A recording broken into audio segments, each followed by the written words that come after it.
Hello, everyone. Today we're actually doing something very, very special. We are going live with a mom and a 10-year-old who has been having very severe eczema. And so we are going to do a live evaluation today. And we are going to really get down to the root cause here. You'll see how we really unravel the picture of an eczema case.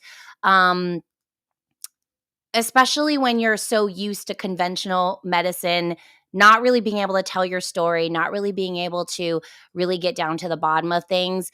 We're going to see how we get down to the bottom of things today. Okay. So I'd like to invite Robin and her daughter to just introduce themselves and just tell us a little bit about, what your experience has been and why you are here. Hi, my name's Robin, and I'm Sadie's mother. You want to introduce yourself? I'm Sadie, and I'm 10 years old. She wanted to be here today, so I took her out of school a little bit early. She has had skin troubles since she was actually a baby. Sometimes I forget that we've dealt with this actually since she was an infant. I called the pediatrician's office this morning because I remembered when she was a baby, she had what I didn't know at the time, just really severely dry scalp. And the doctor prescribed me an oil, and I didn't remember the name of it because I wanted to let you know. And I did get it. I can't pronounce it.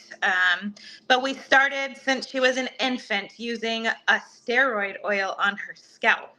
Now, 10 years later, looking back, as a mom, I wish that I didn't immediately start using that, but we did because I didn't know what else to do. I had a baby who was in a lot of pain. So it started since she was little. Just on her scalp, we used that. It's such a long story. I'll try to. And then fast forward some years later, Sadie was probably, I remember, 3 years old when we had exhausted dermatologists out here in the valley that we live in. We did meet with one. I went the dermatologist route first. This man in particular took caring for Sadie because she was pretty severe. Called a friend of his that worked at Rady's Children's Hospital in San Diego. And we live all the way in Santa Clarita, so that was quite a drive, but I was willing to go that route. Children's Hospital there did something called a patch test, and it was a 2-day patch test that they did on her back. It was not an allergy test like an allergist does for peanut allergies, environmental or whatnot. This was more in depth of all kinds of things that I really don't even know how to pronounce again. But one thing, the only thing that came about with the patch test was she had a slight allergy to something called Bronopol, which was my understanding that it was a preservative, which is in a lot. That is wording that it wouldn't even say Bronopol on a particular item, but it was a preservative. So we changed our laundry detergent, shampoo, soaps, went that route.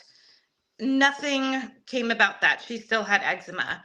I went to numerous allergists, not dermatology and allergy, did that route. They would always tell me, oh, Mom, you're one of the lucky ones. She really isn't allergic to much. She never had an allergy that was a peanut or tree or anything like that. She didn't have any allergy to my knowledge. So then we continued to go to dermatologists who just kept giving me steroid creams. They would try different creams. I was then referred to Keck Medicine at USC. They told me told me to do wet wraps on her body and gave me more steroid creams. Then some years later, I did go a holistic route.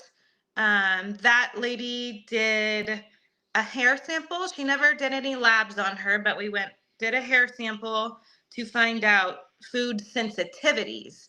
And again, a lot of people who do that, from my understanding, get a laundry list. Like, oh my gosh, I'm sensitive to everything under the sun. I can't eat anything. She didn't have too many sensitivities. She was sensitive to things like lentils, beets, beef jerky. So some things that we could stay away from. but it wasn't anything that was in her everyday diet. And then we had some supplements to be taken, but nothing ever got rid of it. It was in 2022, I believe, she had the worst flare up she's ever had. Now it wasn't just atopic dermatitis, is what it's, they've told me through the years when it was sporadic on her body. In 2022, in December, out of nowhere, her entire body became completely inflamed. It wasn't necessarily like atopic dermatitis or eczema, like the flaky, it was red all over, and she was in so much pain. I had called the pediatrician, like, she's not sleeping, she needs a steroid shot or something. And we had an appointment with this new dermatologist, that took months to get into. And he talked to his colleagues and decided not to do the steroid shot, even though Sadie was in so much pain. He wanted her to be in her flare up when she saw this dermatologist. We met with that dermatologist, and at the same time, a week later, we had another dermatologist appointment. Or these were allergists, I'm sorry. So we went when she was really inflamed to that allergist. He suggested something that I had not been told before, and he suggested the Dupixent shot for Sadie. And that was basically our last resort. If it was his daughter, he would do this. I didn't want to inject her with anything and give her more medications because clearly nothing had worked for 7 years of her life. But she had no option. She could not live anymore truly like this. So we did go ahead and start the paperwork for Dupixent. We kept the other appointment, met with the other allergist, and he actually said the same thing, Dupixent as well. So that was 3 years ago. She started getting injections of Dupixent. And because of her size, she's underweight and small. The Dupixent shot is normally given twice a month, but because of her weight, she gets the injection once a month. That was a blessing and helped calm the flare down because she was so bad that now it's almost gone to the point that Sadie's just used to it. And I almost have not continued to dig for answers anymore. We do Dupixent once a month. She always has flare-ups. The flare-ups have seemed to be getting worse in the last 6 months. It used to be Dupixent would calm it down, and then we'd notice 3.5 weeks later, oh, we must be getting ready for the shot because she'd flare up again. But now it's pretty much a constant. She doesn't have what she had 3 years ago, but she has eczema or the red inflamed spots on her body at all times. I hope that was and there's 10 years is a lot, but that's basically the gist of it. We've never had an answer. Nobody knows. There's no triggers that I've ever found. There's no rhyme or reason. There's not something she eats and then flares. The last doctor that we are currently seeing now basically told me it's a gene she carries, and that's it. And then now with her skin, she has had, I don't know, I'm not a doctor, but to me, the gut, from my understanding, is connected to everything. Sadie now has severe stomach pain, and we are seeing a gastroenterologist now who did do a colonoscopy and found that Sadie does have inflammation in her colon and was diagnosed with mild colitis. Thank you so much for that very thorough story, and I know it can probably go on and on and on, in terms of your story. So, I hear you, and I think it can be really frustrating when there aren't answers. In fact, that's who I was. That's how I became a naturopathic doctor. So, Sadie, I was also a kid just like you who had eczema. And same thing, I was in and out of doctors, and so we'll go through everything, and I'm going to ask you guys a lot of questions so that we can kind of really start to piece together this story. Um, the story is very important, so I'm going to ask you more questions about the story because that will really help me, and we'll go from there. Okay, so at the top here, you're going to see that I have some slides to help me just, in terms of what you've uh, shared with me journal entries, labs. So we're going to go through all of it. So, first off, mom, you're saying this began as a baby. First thing that's really important is your pregnancy and her labor and delivery. So, if you can tell me a little bit about the pregnancy, even, whether it was an IVF conception, natural conception, whether there were any problems in pregnancy, if you can just tell me a little bit about that, that would be great. Sure. Sadie is my second pregnancy. And with her, I actually had no complications throughout my pregnancy up until 32 weeks, it might have been. Sadie did flip and was frank breech around 32 weeks. So she did not ever flip back to the natural head down position. So the doctor scheduled a C-section. And then I ended up going into labor early. So Sadie was born 6 weeks early.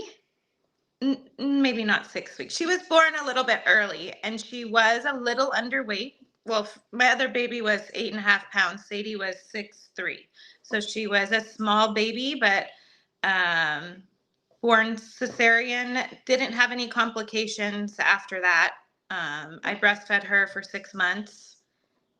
And yeah, there really wasn't many complications besides having a C-section. Okay, so the first issue is the C-section, and that does actually change a lot. And I will say every time most of the times when I talk to people and this began as a baby, a lot of the times there's a C-section or maybe they took an antibiotic because of GBS. So did you have a positive GBS test? No, I did not. Okay. Now, what happens with the C-section? A couple of things. The baby doesn't go through the birth canal, so you're not getting that really good microbiome. So Sadie started her life with a less than optimal microbiome. That's the first thing. Also, there may have been given antibiotics during the procedure. So, not only is she not getting that microbiome from the birth canal, she's also potentially, not getting an optimal microbiome in general, even her own microbiome, just at the get go. And so, would you say that this began at birth? Like, I mean, you just noticed that her skin maybe was a little more irritable. Maybe she had cradle. It sounded like she had cradle cap. Yeah, they didn't. I know what cradle cap is. They never said cradle cap, but she was an infant when she had that on her head. So it has started from the very beginning when I do think back. But the spotting throughout her body, I don't think started happening until she was walking. So probably, a little bit later, noticing it all over her body. But at birth, she did have the scalp problem. My next question is whether she did vaccinations on the regular schedule, the regular CDC schedule. That's funny. I actually just was sent the vaccination card in the very beginning when she was, the baby route. She did get them on the regular. And then since seeing her skin the way it's been and Sadie's health the last 5-6 years, she's behind on her vaccines. But in the very beginning, the first few years of her life, she was on the regular schedule for vaccines. Yes. Got it. So it's another factor that we just have to kind of make a list of all the potential factors that could be playing a role here. Vaccinations could potentially play a role because of the adjuvants, the additional ingredients that are in the vaccines that could sometimes be toxic. For example, like aluminum is something that is included in a lot of those vaccinations. Then there's also potentially an immune activation that's happening, especially if you're following the regular CDC schedule. You might have given a lot of vaccinations all at once. So often I really like to support people in getting vaccinations one at a time, spacing them out, giving support, all of that, right? And some kids genetically might not handle some vaccinations as well as others. So it's another factor, okay? The next question I have for you is whether she was breastfed or formula fed or both. I exclusively breastfed her for a solid 5 months and then supplemented after that. And the type of formula you gave once you started supplementing, do you remember? I think I was an Enfamil person. Yeah, I think we bought Enfamil. So that poses another problem, right? Enfamil, first of all, not only is it cow's milk, it is also laced with a lot of stuff that's not great, including things like potentially corn syrup and other potential allergens and also toxins that could also wreak havoc on the system. And then, especially when there is a C section and then the microbiome's already not great. Your microbiome, think of it like an army that actually helps digest everything. You might, Sadie, may not have had a good microbiome to help digest all of that. Okay. So we're starting off with maybe a poor microbiome. We're potentially getting more toxins in the system from vaccines. And then Enfamil might be causing inflammation. Now, mom, I don't want you to feel at all guilty about any of this because it's like you didn't If I know. do it all over again, I would do a lot of things different the more I've learned through the years. But, I didn't know. Exactly. You didn't know. And unfortunately, the conventional model is not teaching us this. And our pediatricians this is actually what our pediatricians are telling us to do, right? So, and unfortunately, this is one of the big reasons I think that eczema is such a big deal for little kids and babies nowadays is some of the way that we're actually, feeding and our kids and coming into the world and all of that. Okay, but not your fault because this is not something that you knew about. Okay, so then you said around age 3 you noticed something changed. Her skin became red and bumpy and itchy. Tell me what factors may have played a role there. Like, were you did she have a change in diet? Did you have a change in your home? Did you have maybe even like water damage in your home at that time and mold was growing in the area? Like, is there something you can think about before age 3 that could be a factor here that we need to think about? Not that I can think of. We've always had a dog. So I've thought about that, having a dog in the house, but since she was born, no, there was nothing, nothing that I can think of. The dog is definitely a factor. The dog is potentially a factor that could have accumulated in allergens throughout time. I'm trying to remember whether she had a dog allergy, positive dog allergy. No, and I do remember I brought it up so many times regarding the dog, but they would always tell me looking at her skin that it was not the dog. Okay. And then I see that she started to get this burning sensation. And that is a really hallmark sign of steroid addiction and steroid withdrawal. So at this time in her life, had she been using steroids since she was a baby? Yes, she's never had injections of steroids, but she's used topical steroids off and on for years. And the one I'm using now, literally for the last couple of years, I hate using it, but I here have no other option. I don't know what to do sometimes to help her. This one is a mild one, is what they tell me. And sometimes I have to put it on her like lotion, like on her back. Like, it used to be spot treating it, but now it's everywhere. That's what I've had to do sometimes. So unfortunately, it sounds like, and I think around this time we're now at about 3 years old, 3, 4 years old or so, in this point in your story. Unfortunately, I think she's already dealing with steroid addiction or steroid withdrawal. And that's where you get this burning sensation because what steroids do is they actually vasoconstrict everything. And when there's a withdrawal, you get this vasodilation. And that's where you get this redness, this burning sensation, which is kind of different from the eczema sensation. And it sounds like that's what she was experiencing here. Yeah, it became when she was little.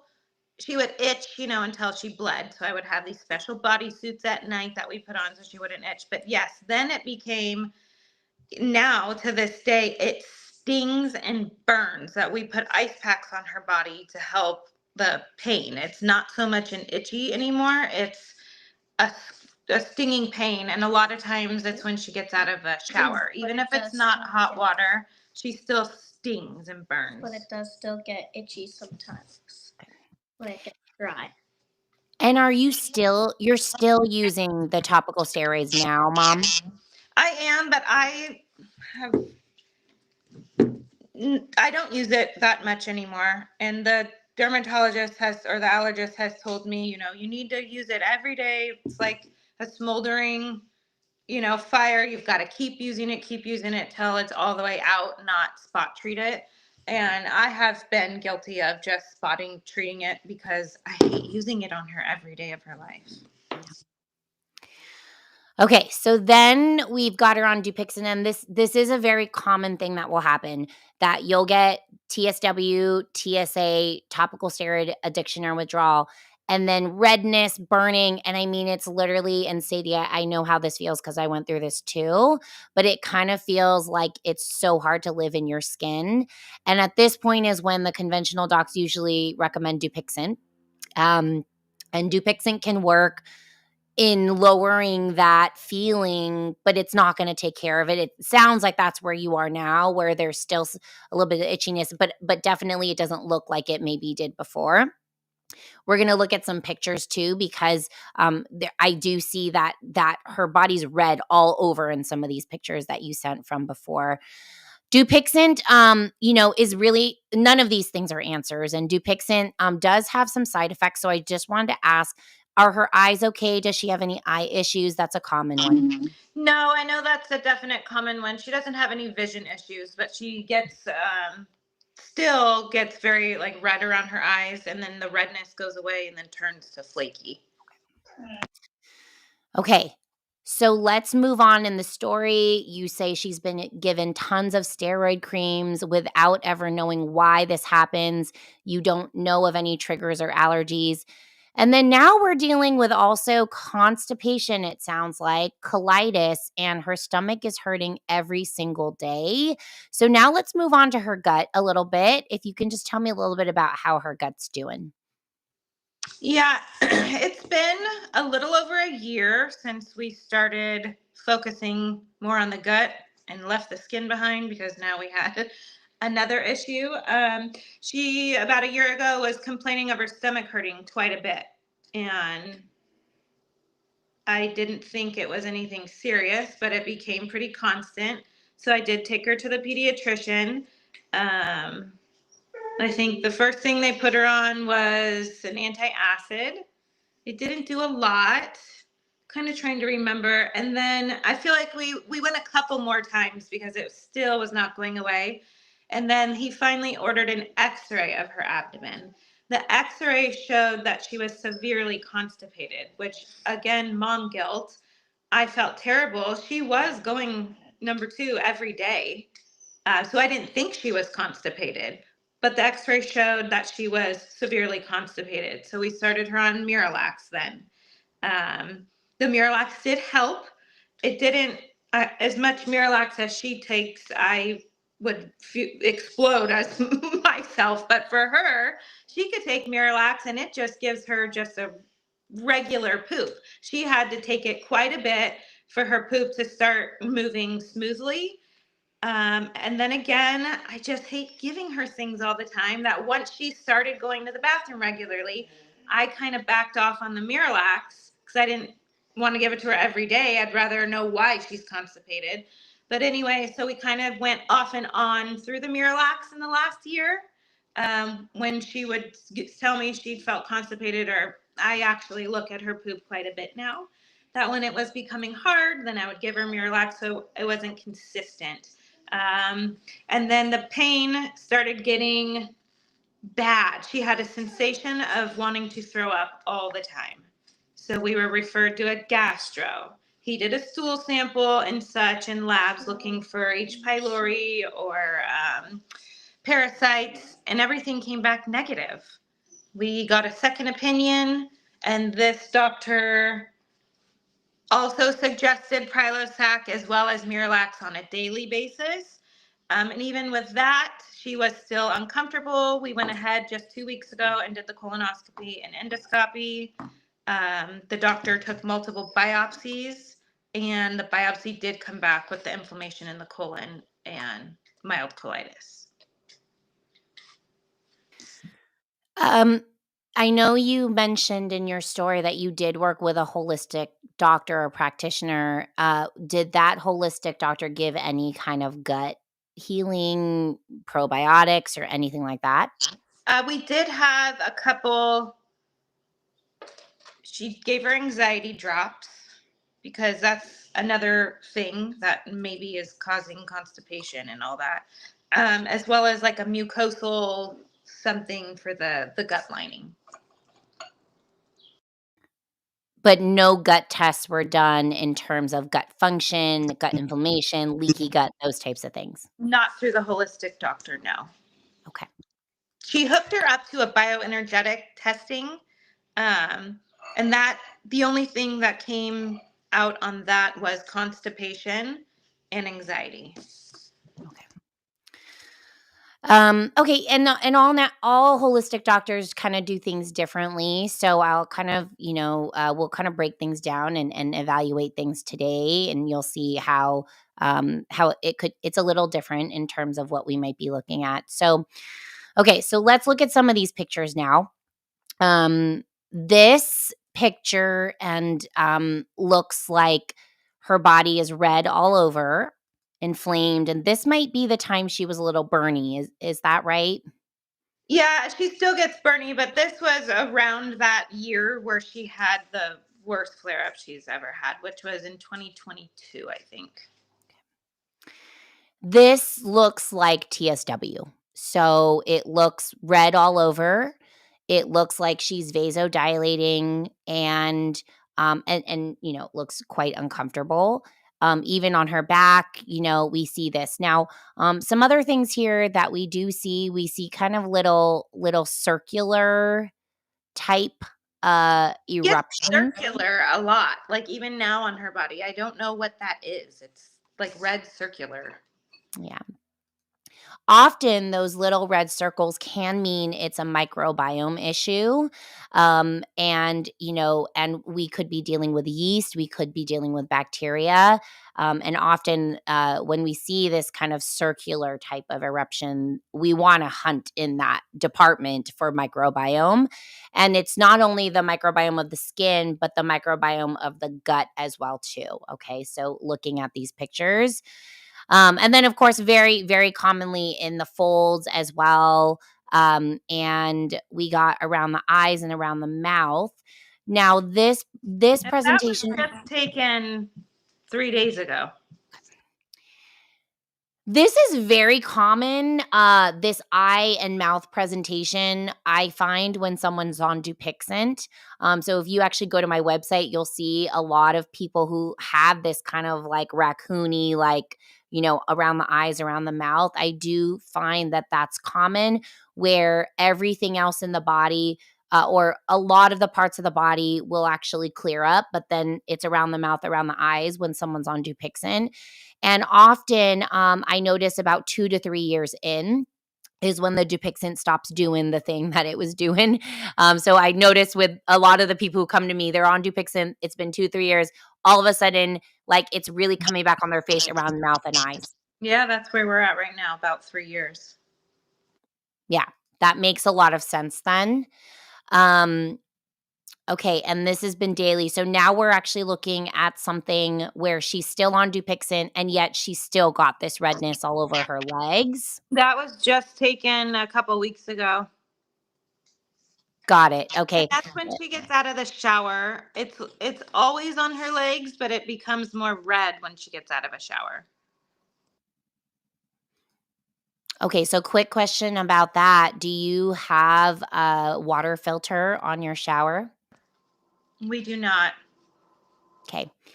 That's something we'll want to get for you. So, if we work together, I'll definitely give you all these links, but you can also find it at on my product recommendations, which if you go to cleanbody.health/products, there is one that says filters, and you can look at shower filters there, because that's one thing. I mean, it's probably the heat from the shower too, but one thing is the water itself could be toxic with a lot of heavy metals and all of that. So if you're seeing this after a shower, I would definitely think about that, and just I recommend everybody filters all of their water, shower, drinking, sink, etc. I have filters on all of my water sources, so at the output of all the sources. Okay. All right. And then here we're seeing a lot of flakiness. When was this? Yeah, so that I remember specifically. It was after she got her first injection of Dupixent. For some reason, when they gave her the first injection, they did give her two at one time. So that was given in office, and they gave her a shot at the same time in both arms. And probably 3 days later, her whole body started peeling. And I sent pictures to the doctor, and he said that was normal. Her skin was shedding and fresh new skin would appear, which it did actually after all that. Surprisingly, her back did clear up for that time being after she shedded all that skin. It was terrible though. So, one thing that's a little hard to understand in the process of eczema healing is we're going to have kind of the first phase is inflammation and redness. Then this second phase is going to be dryness and flakiness. And then the third is healing, where it's almost like a snake has to peel away the layers of the skin.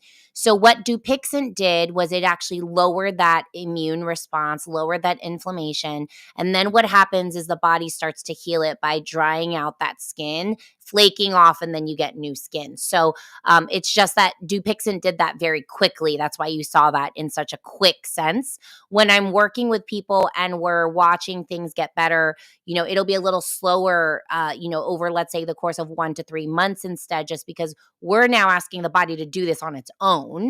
But the same thing will happen. We'll see this flakiness that happens, and that actually is a sign of healing. When I had eczema, I used to love seeing the flakes because I'm like, okay, I know the inflammation's coming down. So it is something that still can be seen even in a natural healing process.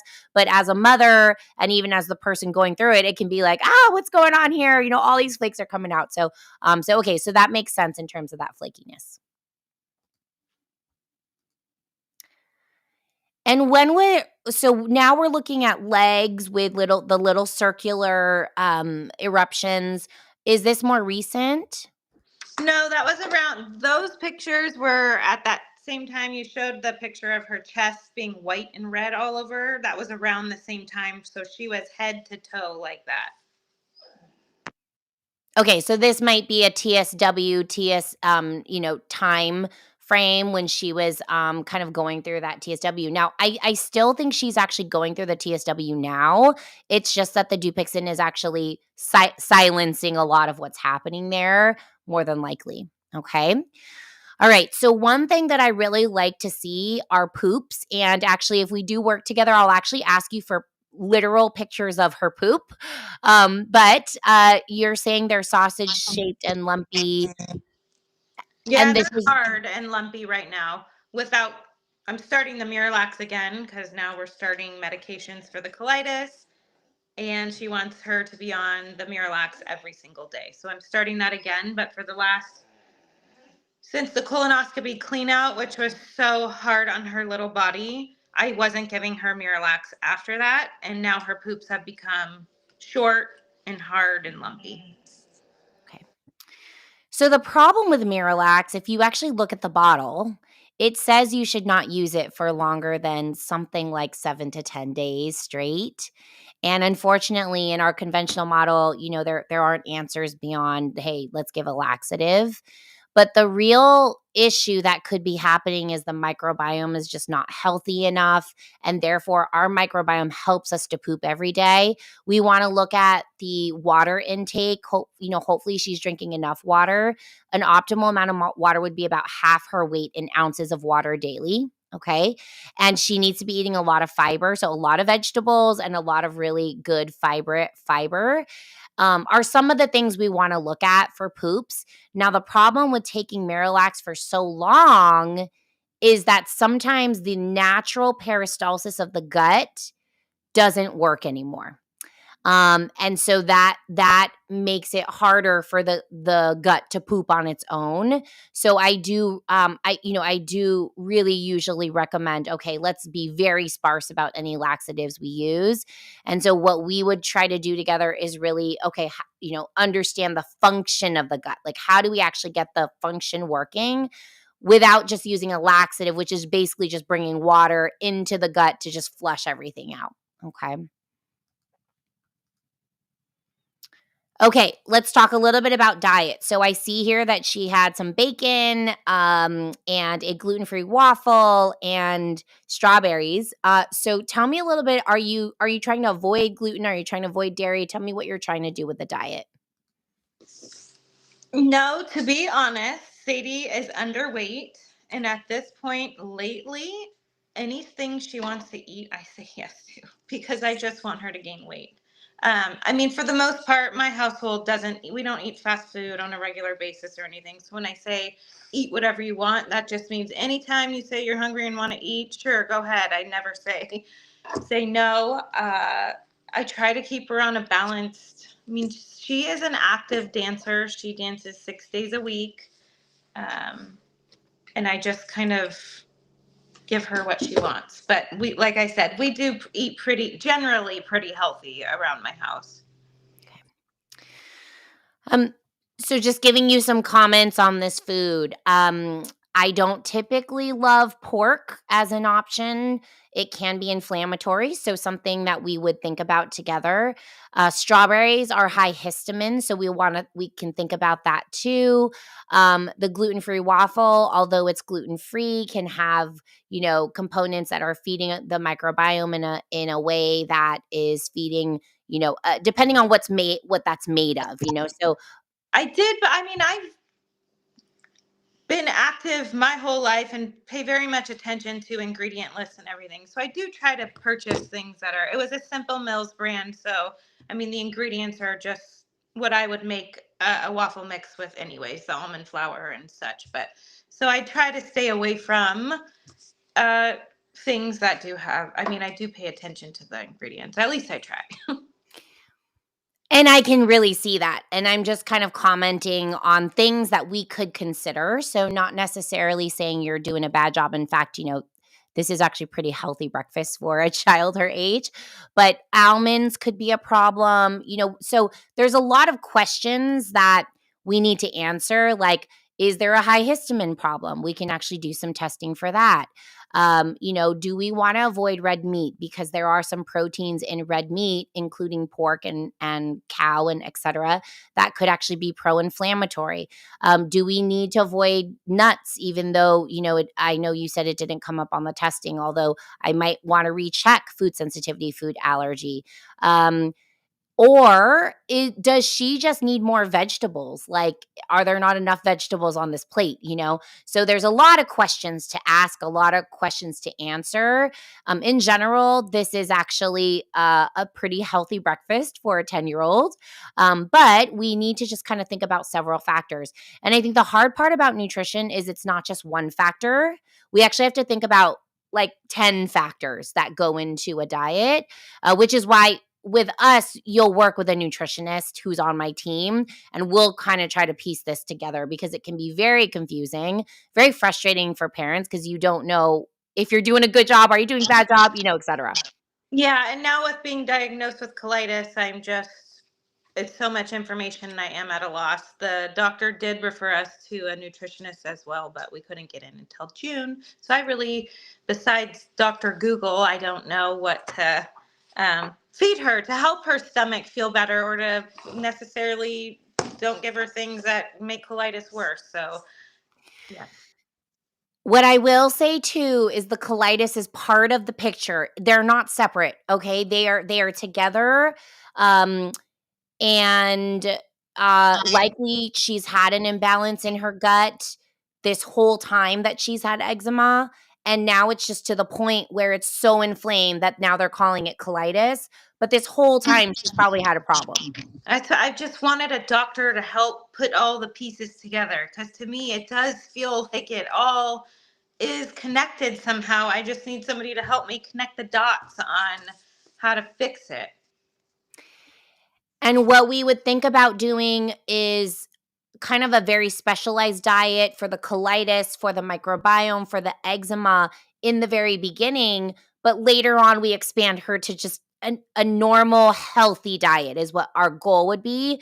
But we will have to think about, okay, maybe right now, no pork, maybe right now, no high histamine foods, So there are things we'll need to think about. But it's hard to do that without some testing, without some understanding of maybe what is going on.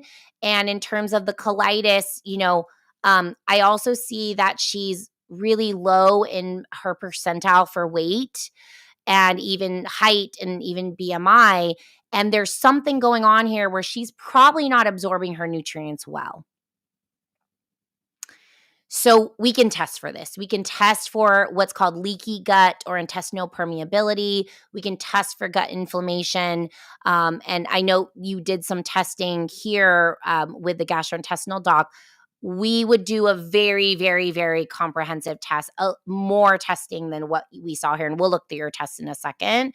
But this is also connected. So these are all connected. The gut issues, her low weight, her eczema, it's all one and the same. We actually do not and should not separate these, if that makes sense. I agree. So I see she's on quite a bit of medications here, covering her colitis, her eczema. It even looks like they're giving her omeprazole for heartburn.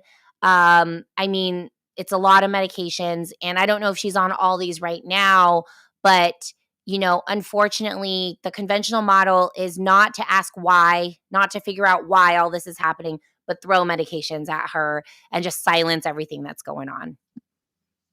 Yeah, I haven't. The only one that we have started is last night was her very first dosage of basically it was the antacid, the Pepcid AC, basically, but a prescription form. I haven't.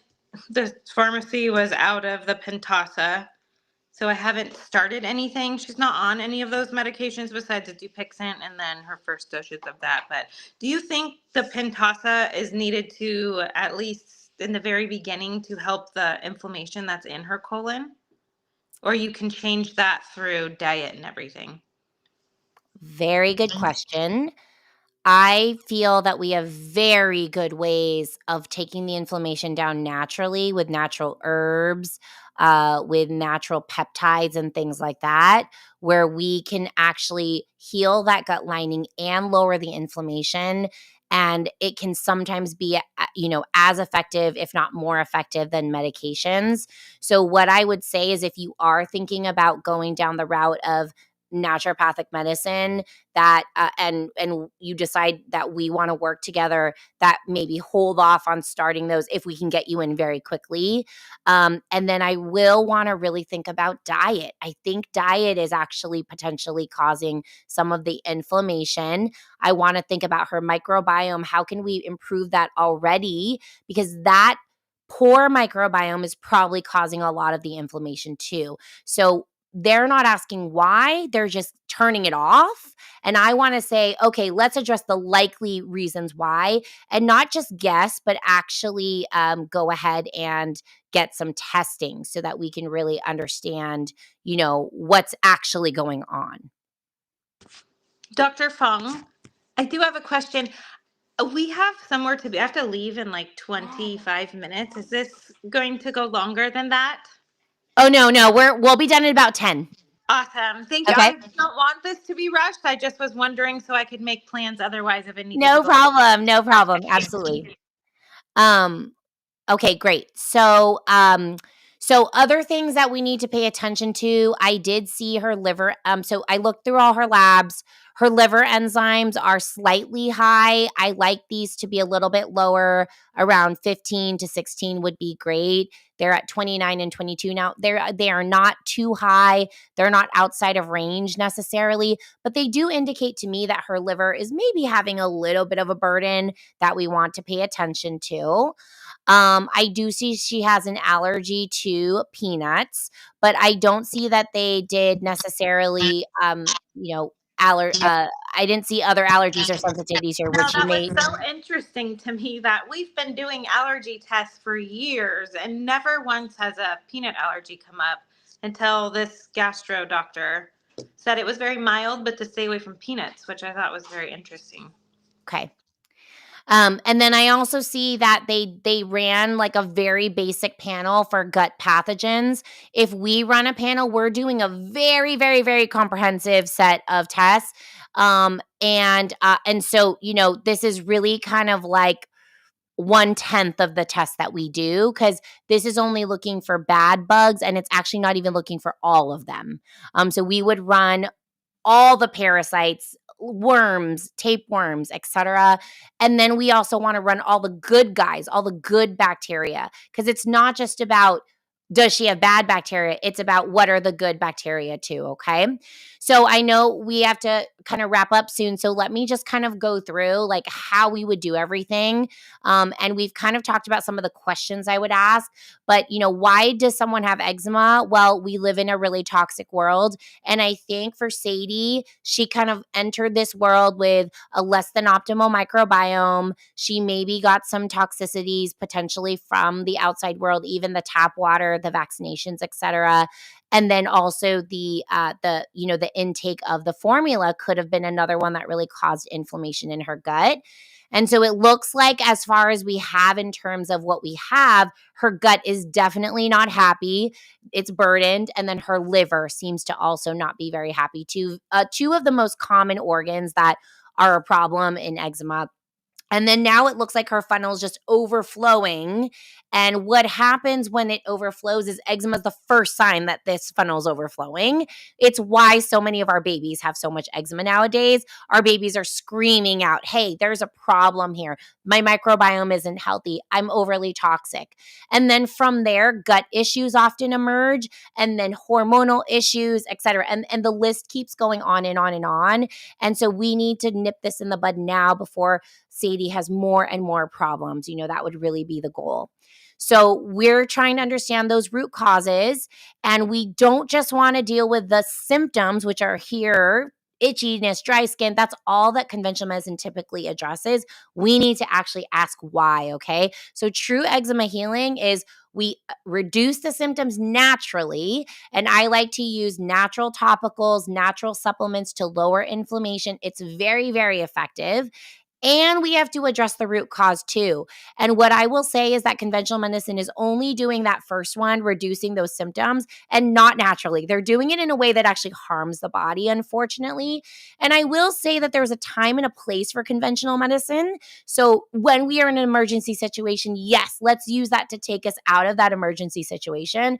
But we cannot keep giving our kids and ourselves these medications that are potentially causing more harm, okay?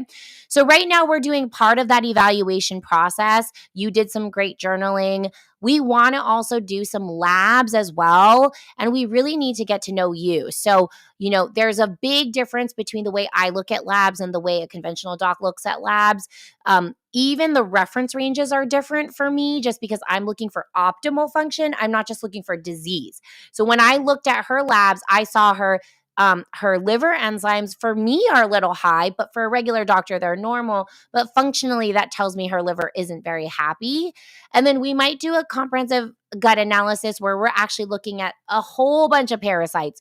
We're looking at her digestion, her absorption, her inflammation, her gut microbiome metabolites. I mean, we're just looking at so much here. And that could all be why she's underweight as well, right? Exactly. And so we can look at this. We can look at food sensitivities. I think you mentioned you have something like this already. So if you have it, then send it to me. We can look at environmental toxins like plastic toxins, heavy metals. We can look at mold. These are all the possible whys, the ones that you have been looking for. And these can be putting a burden on her system, okay? And then step 2 is we need to optimize what I call the pillars of health. And this is basically, to me, it's often 75% of the journey. It's something you're doing, but you just don't know you're doing it, either in the food or in the environment or something like that. So we do a very thorough analysis of what's going on in your life. That's where the journaling really helps. The more you journal, the better we can do in terms of really assessing and analyzing. Often doctors are really just getting labs, and to me, that's only half of the picture. The other half is what's actually happening in your life. Let's actually look into your life and figure out what's going on. And finally, we're going to give support. And the support we give is typically all natural supplements, herbs and homeopathy, advanced nutrition plans, supportive treatments, compounded medications sometimes. But for someone like Sadie, we wouldn't use compounded medications. I usually do that if I'm kind of working with like someone in menopause or something like that. We need to do hormones. But other than that, we're usually giving very supportive supplements to help the body to heal. And that is the difference. Instead of silencing, we're supporting the body to heal, okay? And we do so in a way that we're actually, first, we really deal with the core nutritional balances, those core organs. Then we support those drainage organs. Then we cleanse whatever we found. And finally, we figure out, okay, how do we be eczema free for the rest of our lives, okay? I figured this out for myself 12 years ago. I've been eczema free for 12 years. And I do certain things to make sure I'm staying clean, in terms of like making sure my tap water is, all the sources are all filtered, et cetera. So things like that. Okay. And then we do have to also heal topically. So there's a lot we're going to do topically, but it's all natural. None of this stuff is actually going to harm the system. None of it's silencing the immune system. We're trying to understand what's happening here. So we are going to pick certain topicals, certain baths and things like that to help the skin heal. Now, I know she's on Dupixent. So if we decide to work together with the Dupixent, our goal would not be to take her off it first. We would keep her on it, start working on that underlying condition. And she still has symptoms now with the Dupixent. So when the symptoms start coming down, that's when we say, okay, let's now maybe hold off. Ask your doctor if it's okay if we hold off on the next shot because she's looking better. And that usually is around the 2 to 3 month mark. Okay. Yeah, we did try that about a year ago. At least we tried to extend the time. She was starting to be a little bit better, but that did not work. Okay. Got I it. guess because we weren't fixing like you're saying to do that. And yeah. Exactly. We've got to get to that root because I want you to think of there's like a fire and all you've done is put a lid on it, right? So if you remove that lid, the fire's still there. So our goal is to take out the fire and then we remove the lid and now she's okay. All right. And that's usually a 2 to 3 month process. So, in terms of working together, you have a couple of options. We can actually do this. The bare minimum approach would be a visit to visit approach. I know you live in Southern California. I'm in Northern California, and I do see a lot of people completely virtually. Another option is to come to my office in Menlo Park, California for just the first visit. We see each other in person so I can assess her in person. And then the rest of our visits are all virtual. And I do see a lot of people where we just do it completely virtually. You're in California. I also can see people in many, many states as well too, but it's great that you're in California because I'm a licensed physician here. Then the other option is we actually dive in. This is not the bare minimum approach, and this is the concierge approach where we actually dive in for 3 months. Myself and my team support you and your family. We roll up our sleeves and we are checking in on you every single week, making sure that things are moving right along. And we are watching that progress get better and better and better.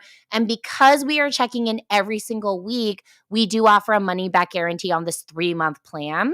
So at the end of the 3 months, if you're feeling like there's no measurable change, I don't feel like this is the journey that I want to go on, I haven't seen anything different, then you can ask for your money back if you've done everything we've asked you to do. And what we're asking you to do is journaling every week if possible. filling out a weekly update form every week so that we can check it every Monday and we can see how things are progressing along, which means on a weekly basis, I might actually start changing things, to kind of help things get better. And I even hope by the first month, we're seeing that her skin is already improving.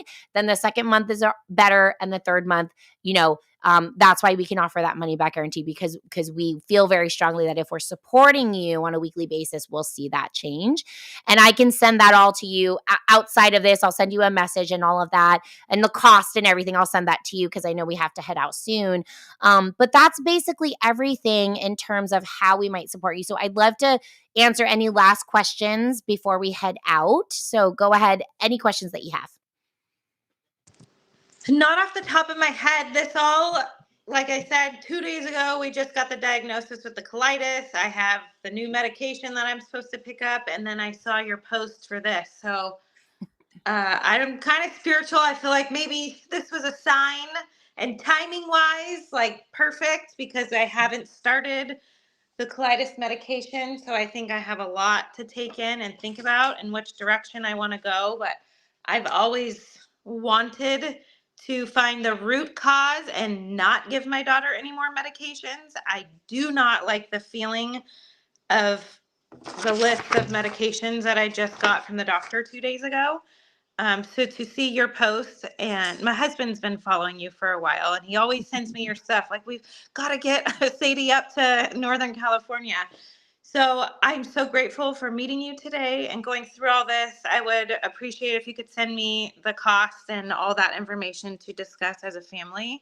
But this is definitely something that I have always wanted and just never knew that it was there for me, or that I could get in touch with you particularly and actually get Sadie some true help. So thank you. And I want to process all this and get any more information I can from you. It would be wonderful.